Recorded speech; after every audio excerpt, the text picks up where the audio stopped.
எல்லாருக்கும் பிடிக்கும் The Chennai Silks in தரமான ஆடி பெருமை மிக ஆடி. சினிமாவிடன் வியூவர்ஸுக்கு வணக்கம். இந்த வீடியோ ரிவ்யூல நம்ம பார்க்க இருக்கிற திரைப்படம் பார்த்திபன் டைரக்ஷன்ல வெளியாகும் டீன்ஸ். இந்த படம் குழந்தைகளை மையப்படுத்திய ஒரு படம், அதுவும் ஹாரர் ட்விஸ்ட் உள்ள ஒரு படம் அப்படிங்கிறது டீசர் ட்ரெய்லர் பார்த்து நமக்கு புரிஞ்சுது.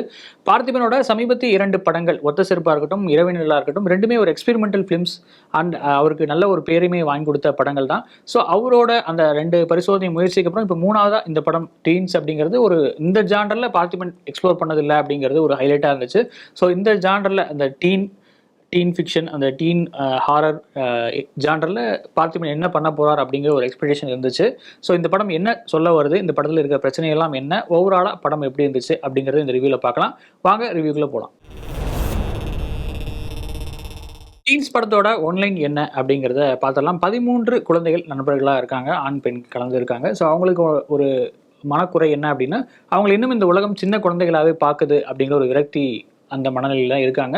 ஸோ தாங்க வளர்ந்துட்டாங்க, அவங்க வந்து வளர்ந்துட்டாங்க, அடுத்த ஸ்டேஜுக்கு போயிட்டாங்க அப்படிங்கிறத ப்ரூவ் பண்ணணும் அப்படிங்கிறதுக்கு ரொம்ப ஈகராக இருக்காங்க. அதுக்கேற்ற மாதிரி ஒரு சுச்சுவேஷன் அமையுது. என்ன அப்படின்னா, 13 பேரும் சேர்ந்து ஒரு பிளான் பண்ணுறாங்க. என்னென்னா, ஸ்கூலை கட்டடிச்சிட்டு அதில் ஒரு குழந்தையோட பாட்டி வந்து வேற ஒரு ஊரில் இருக்காங்க, அந்த ஊருக்கு நம்ம போகலாம். ஸோ நம்ம வந்து இங்கே ஒரு ட்ரிப் மாதிரி நம்ம யாருக்கும் சொல்லாமல் போயிட்டு வந்தோம் அப்படின்னா நம்ம வந்து ஒரு அடல்ட் அப்படிங்கிறது எல்லாரும் ஏற்றுக்குவாங்க அப்படிங்கிற மாதிரி ஒரு மனநிலைக்கு அவங்க வராங்க. ஸோ அந்த 13 பேரும் அந்த ஜேர்னியில் எம்பார்க் ஆகுறாங்க. அந்த ஜேர்னியில் அவங்க சந்திக்கிற பிரச்சனைகள் என்ன அண்ட் இந்த முடிவு எவ்வளோ தப்பானது அப்படிங்கிறது அந்த ஜேர்னி அவங்களுக்கு உணர்த்திச்சா இல்லையா அப்படிங்கிறது தான் இந்த டீன்ஸ் படத்தோட கதை. படத்தில் நடிகர்களோட பங்களிப்புலாம் எப்படி இருந்துச்சு அப்படிங்கிறத பார்த்தலாம். 13 குழந்தைகள் நடிச்சிருக்காங்க அப்படின்னு சொல்லியிருந்தேன் இல்லையா. ஸோ அவங்களோட நடிப்பு எல்லாமே குறை சொல்கிற மாதிரி எதுவும் இல்லை. அந்த பருவத்துக்கு உரிய அந்த நடிப்பை அவங்க சிறப்பாகவே வழங்கியிருக்காங்க. நிறைய இடங்களில் பார்த்திபன் தான் அவங்களை கைட் பண்ணியிருக்காரு அப்படிங்கிறது எக்ஸ்பிளிசிட்டாகவே தெரியுது. அவரோட பாடி லாங்குவேஜாக இருக்கட்டும், இல்லை அவரோட டைலாக் டெலிவரி ஸ்டைல் கூட இருக்கும் இல்லையா, அது அப்படியே பிரதிபலிச்சிருக்காங்க. அது ஓரளவுக்கு நல்லாவே இருக்குது திரையில் பார்க்க. அவங்களோட பெர்ஃபார்மன்ஸ் வைஸ் எந்த குறையும் இல்லை. பட் அந்த அதர் ஹேண்ட் அந்த கேரக்டர்ஸ் எழுதப்பட்ட விதம் அப்படிங்கிறது கொஞ்சம் சிக்கலாகவே இருந்துச்சு. ஏன்னா யாரோட கேரக்டரும் தனித்துவமாக நமக்கு புலப்படவே இல்லை. எல்லாருமே அந்த 13 பேருமே நம்ம ஒரே பார்வையில் தான் பார்க்குறோம். அந்த கேரக்டர்ஸ் எதுக்குமே தனித்துவம் கொடுத்து இவங்க இப்படி அப்படிங்கிற மாதிரி எழுதப்படவே இல்லை. கொஞ்சம் அங்கே எக்ஸ்ப்ளோர் பண்ணுறாங்க. பட் ஓவராலாக பார்க்கும்போது அவங்க 13 பேருமே ஒரே ஆள் தான், ஒரே மாதிரியான அப்ரோச்சில் தான் இருக்காங்க அப்படிங்கிறது நமக்கு புலப்படுது. ஸோ அதனாலேயே நம்ம அவங்களோட நடிப்புகள் எங்கேயுமே தனித்துவமாக நமக்கு புலப்படவே இல்லை. அது ஒரு சிக்கலாக மாறி இருக்கு. அண்ட் இவங்களை தாண்டி ரொம்ப லிமிட்டடான கேரக்டர்ஸ் தான் படத்தில் வராங்க. பேரண்ட்ஸ் அப்படிங்கிற மாதிரி ஒரு குரூப்பை காட்டுறாங்க. அண்ட் இது வந்துட்டு ஸ்கூலில் சில ஸ்டாஃப்ஸ் அந்த மாதிரி சில பேரை காட்டுறாங்க. அண்ட் பார்த்திபன் இந்த படத்தில் செகண்ட் ஹாஃபில் ஒரு ப்ராமினென்ட்டான ரோல் பண்ணியிருக்காரு. நாசா சயின்டிஸ்டாக வராரு.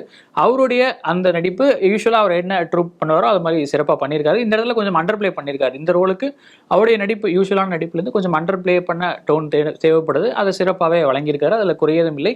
யோகி பாபு ஒரு 2-3 சீனில் வந்துட்டு போறாரு. பட் அந்த சிரிப்பு அப்படிங்கிறது அவரோட இதுல மிஸ்ஸிங்கா தான் இருக்கு. இன்னும் நம்மளை சிரிக்க வைக்கலையே அப்படிங்கிற அந்த குறை வந்து இருந்துட்டே தான் இருக்கு. டீன்ஸ் படத்தோட பாசிட்டிவ்ஸ் என்ன அப்படிங்கிறத பார்த்தா, முதல்ல இந்த மாதிரி ஒரு ஜானர்ல கிட்ஸுக்காக ஒரு படம் எடுக்கணும் அப்படிங்கிற அந்த இன்டென்ஷனே பாராட்டத்தக்கது தான். ஏன்னா இப்போ குழந்தைகளுக்காக வர படங்கள் அப்படிங்கிறது கொஞ்சம் குறைஞ்சிட்டு தான் வருது. சமீபத்தில் பார்த்தா கிடா அந்த மாதிரியான ஒரு படமா இருந்துச்சு, குழந்தைகள் மையப்படுத்தின ஒரு படமா இருந்துச்சு.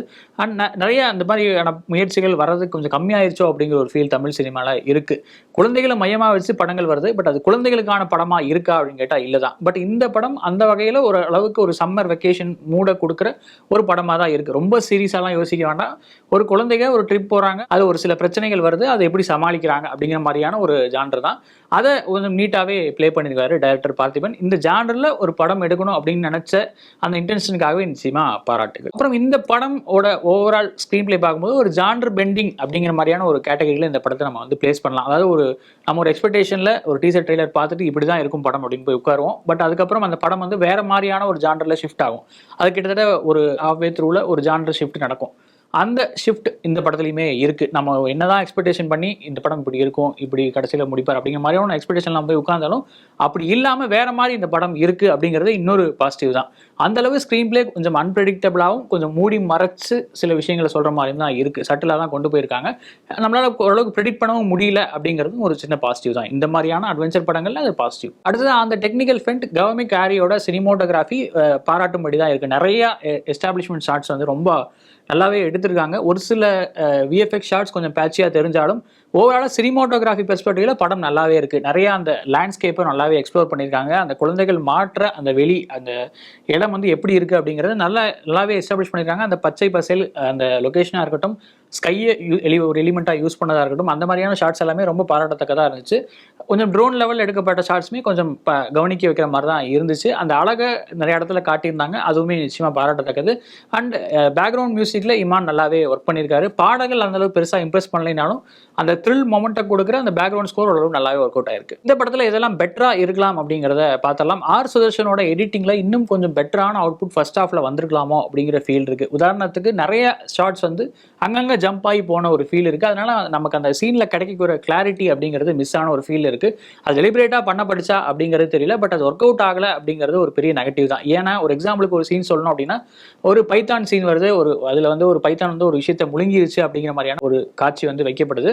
அதில் என்ன நடந்துச்சு, அந்த பைத்தான் எங்கிருந்து வந்துச்சு, அந்த பைத்தான் எதை முழுங்கிச்சு அப்படிங்கிறதுல ஒரு கிளாரிட்டி இல்லவே இல்லை. அந்த எடிட் பேட்டர்ல டக்குன்னு ஜம்ப் ஆகி ஒரு பெரிய கான்ஃப்ளிக்ட்டுக்குள்ளே ஓடின மாதிரி இருந்துச்சு. இந்த மாதிரி நிறைய விஷயங்கள் ஃபர்ஸ்ட் ஹாஃப்ல அடுத்தடுத்த ஜம்ப் கட்ஸ் போன மாதிரி ஒரு ஃபீல் இருந்துச்சு.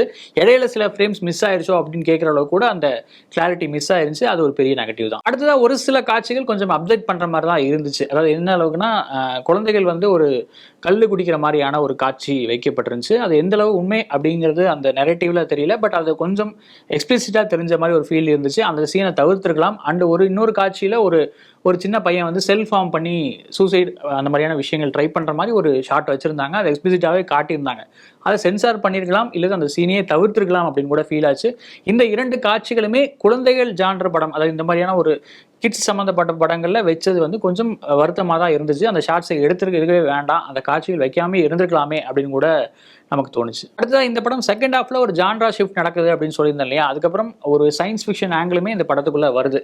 பட் அதுக்கப்புறம் என்ன சிக்கல் ஆகுது அப்படின்னா, அதுக்கப்புறம் இந்த படம் செல்ஃப் எக்ஸ்பிளனேட்டரியாக இல்லாமல் வேற ஒரு கேரக்டர் மூலமாக அந்த காட்சிகள் எக்ஸ்பிளைன் பண்ணிகிட்டே இருக்கிற மாதிரியான ஒரு ஒரு நாட்டுக்குள்ளே போய் மாட்டிக்குது. ஏன் அப்படின்னா, ஒரு விஷுவலாக நம்ம ஒரு விஷயத்த சொல்கிறோம், ஒரு படம் அப்படிங்கிறது விஷுவலாக நம்ம என்ன சொல்ல வரோம் அப்படிங்கிறத ஈஸியாக கன்வே பண்ணுறதா இருக்கணும். பட் அது அந்த விஷுவலாக புரியாமல் போயிருமோ அப்படிங்கிறதுக்காக இந்த காட்சியில் இது நடக்குது அப்படிங்கிறத கமெண்ட்ரியாக சொல்கிற மாதிரி வசனங்கள் வைக்கிறது. அது வந்து இந்த படத்தில் செகண்ட் ஹாஃப் ஃபுல்லாகவே அந்த பேட்டர்ன் கண்டினியூ ஆகிட்டே இருந்துச்சு. அது ஏன் அவ்வளோ சிரத்தை எடுத்து அவ்வளோ பெரிய ரன்னிங் கமெண்ட்ரிலாம் வசனங்களாக வச்சாங்க அப்படிங்கிறது தெரியல. In fact Parthiban is known for experimental films இல்லையா, ஸோ அவர் அந்த மக்கள் புரிஞ்சுக்குவாங்க அப்படிங்கிற நம்பிக்கையில் அவ்வளோ எக்ஸ்பிளைன் பண்ணாமல் போயிருக்கலாம். அதை அவ்வளோ வசனங்களாக நீட்டி பக்கமாக அதை எக்ஸ்பிளைன் பண்ணாமல் போயிருக்கலாம் அப்படிங்கிற ஒரு ஃபீல் மட்டும் தான் இருந்துச்சு. எந்த அளவுக்கு அப்படின்னா, ஒரு ஒரு பெரிய ஒரு கான்ஃப்ளிக்ட் நடக்குது, ஒரு பெரிய விஷயம் வந்து ஸ்பேஸில் நடக்குது, ஒரு ஆஸ்ட்ரோஃபிசிஸ்டாக ஒரு சில விஷயங்கள் எக்ஸ்பிளைன் பண்ணுறாரு. அதுக்கேற்ற மாதிரியான இன்னொரு கேரக்டர் வந்து பின்னாடி கமெண்ட்ரியில் அதை இன்னும் எக்ஸ்பிளைன் பண்ணுற மாதிரியான சில வசனங்கள் வருது.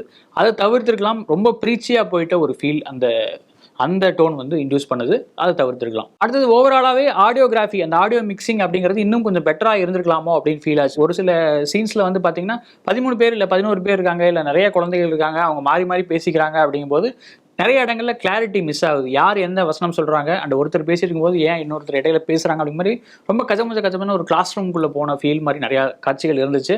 அது டெலிபரேட்டாக அப்படி தான் வைக்கப்பட்டிருக்கு, குழந்தைகளுக்கு அப்படி தான் உரையாடிக்குவாங்க அப்படின்னாலுமே, பட் அந்த ஓவராலாக படத்தோட பார்க்கும்போது ஒரு சில வசனங்கள் அந்த இதில் காணாமல் போயிடுது. நிறைய வார்த்தை விளையாட்டுகள் அந்த குழந்தைகளுக்குள்ள நடக்குது. அதில் ஒரு சில வசனங்கள் கிளாரிட்டி இல்லாமல் போகிறதுக்கு ரீசன் இந்த ஆடியோகிராஃபி தான் அப்படின்னு நினைக்கிறேன். அண்ட் ஸ்பீக்கிங் ஆஃப் டைலாக்ஸ் இன்னுமே கொஞ்சம் பெட்டராக இருந்திருக்கலாம். அதாவது குழந்தைகளுக்கு ஏற்ற மாதிரியான டைலாக்ஸ், இல்லை குழந்தைகள் பேசுகிற மாதிரியான டைலாக்ஸாக இருந்திருக்கலாம்னு நினைக்கிறேன். முன்னாடி சொன்ன மாதிரி பார்த்திபன் அவர்கள் தான் அந்த குழந்தையாகவே நடிச்சா அப்படி இருக்கும், அந்த 11 குழந்தைகளாகவும் பேசினா எப்படி இருக்கும், அந்த மாதிரி தான் டைலாக்ஸ் எழுதப்பட்டிருக்கு.